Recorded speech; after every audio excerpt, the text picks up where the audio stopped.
Okay. So I wrote to Paddy Ashton. Paddy Ashton wrote back to me with a letter saying, copying from Richard Holmes, stating that Rio Tinto Zinc had the best environmental record of any company in Europe. So I didn't accept that. So I got a little bit angry, and I put together a case from all the NGOs about all the different things that Rio Tinto Zinc was doing that were complete contradictions to the party. That was sent to every single member of the Federal Executive. And I heard afterwards, because I wasn't a member at the time, I was just a mere party member of local council, that they got the pack from me, and they had a discussion about it, and the decision was how to produce a press strategy to deal with it. We won't actually deal with it. So I got a little bit annoyed with that, and I decided to actually stand for the Federal Executive on the platform of the party must make its mind up whether it wishes to have integrity in its general election campaign. In my statement for election, I stated that I felt it was inappropriate for the party to be associated with Rio Tinto Zinc in the light of its record. They took legal advice and said that was illegal to state that. This was also the start of my, almost an entire time at the top of the party I was being threatened with legal action. So what they did was they actually blanked out around 50% of my election address was blanked out and sent out to the membership. And being good liberals, they went, oh, we can't have this. And I, completely unknown, was elected on by the last PR. We have a PR system. I'm not a member any longer. But they had a PR system. So I got elected onto the Federal Executive. So on an anti-RTZ platform. I contacted all the radicals on the Federal Executive for the first meeting because I hadn't stood on the platform or said I actually had to raise the issue. So at my very first meeting of the Federal Executive, and this is a group of 30 people representing the Lords, the Commons, the Chief Whip, the President, blah blah blah, all these big wigs, and I'm in a big huge boardroom and I was like, oh my God, little old me. And I arrived with this on the agenda, and nobody would actually second my motion.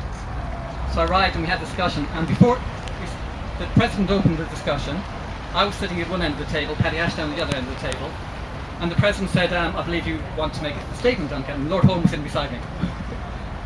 So slightly challenging. Paddy, my first time meeting him in such circumstances, said, before we start the debate, I want the Federal Executive to know one thing. Now, what I was asking for, I wasn't asking for Richard Holmes to be fired.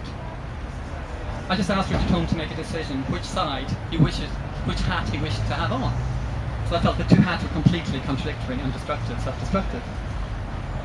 And Paddy said, if the Federal Executive endorses Donnachadh's position, I'm resigning as leader. That was my very first experience of the Federal Executive. And it was like, wow.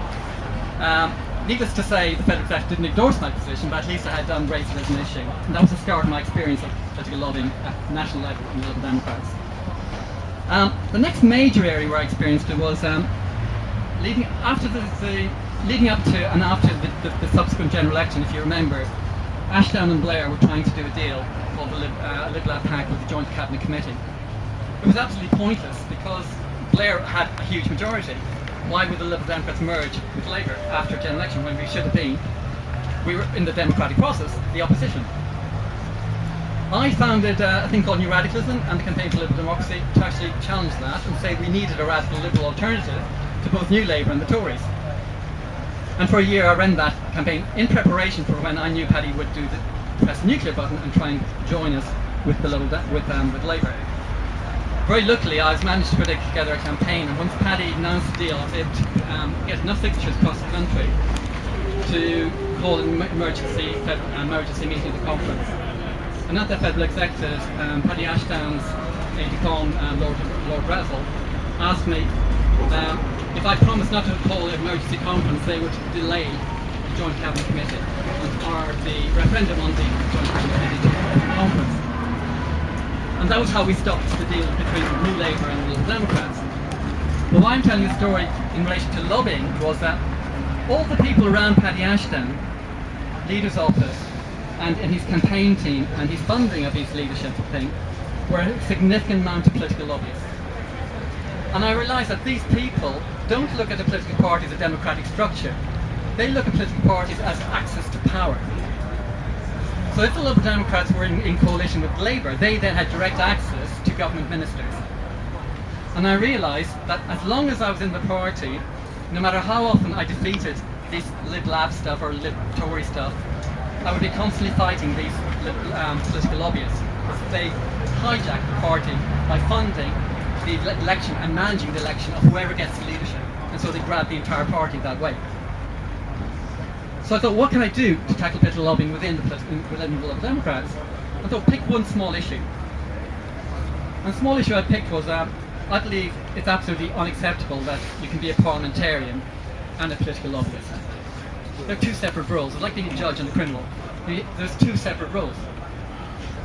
But it was legal, and is legal, to be a peer, member of Parliament, upper house, and a political lobbyist. And a number of Liberal Democrat peers were working as political lobbyists, they own political lobbying companies. And I thought, well, let's tackle that as a small little issue. Wow, I didn't know what I was taking on. We drafted a motion saying that Liberal Democrats respect the profession of political lobbying, but believe that there should be a separation of powers between the two because of conflict of interest. But the key motion I put into the motion was, and Liberal Democrats will implement this proposal, that we will not allow Liberal Democrat peers to sell their services as political lobbyists within 2 years of the motion being adopted. 13 attempts to get it debated on the floor of conference. It became the most backed motion in the history of the party. We had local parties across the country endorsing the motion again and again and again, and we kept losing because on the conference committee are members of Lords, members of Commons, members of leadership, political lobbyists themselves, plus ordinary elected members, and I kept losing by 1 or 2 votes. On the 13th attempt, on that particular election, we got an extra radical on. It became agreed that the conference would debate the motion.